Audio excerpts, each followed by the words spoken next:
Proiektu honen helburua da Urola Erdiko trikitixaren fenomenua aztertzea eta bide batez balioan jartzea Urola Erdiko trikitixak euskal kulturari egin dion ekarpena.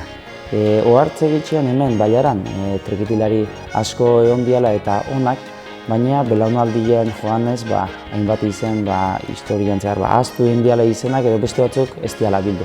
Eta behar bat ikuste genean etorkizuneko trikitilaiek ere, Bailarako trikitilaiek eta baita Euskal Herriguke jakin dezaten ze altxorre hondan Bailara hontan bilketa bat lan egin eta jendei ezagutara ematea. Eta horretarako jarri genuen martxan proiektu hau.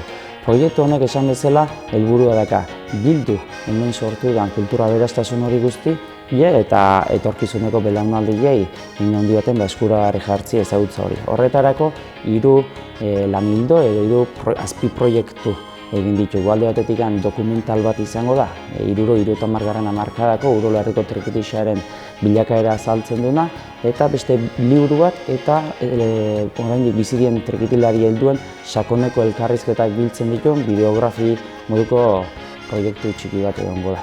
Esan bezala, 3 proiektu horien bidez egin nahi duguna da, Urola Erdian sortu den kultura aberastasun hori guztia bildu eta ondorengo belaunaldiei mintzat eskuragarri jartzea trikitixa ezagutu dezaten, bere aurregu ezagutu ditzaten eta maitxatuz etorkizunera trikitilari izan ditzaten eta hein handi hortan euskal kultura indartu eta aberasteko helburuak indako proiektua dago.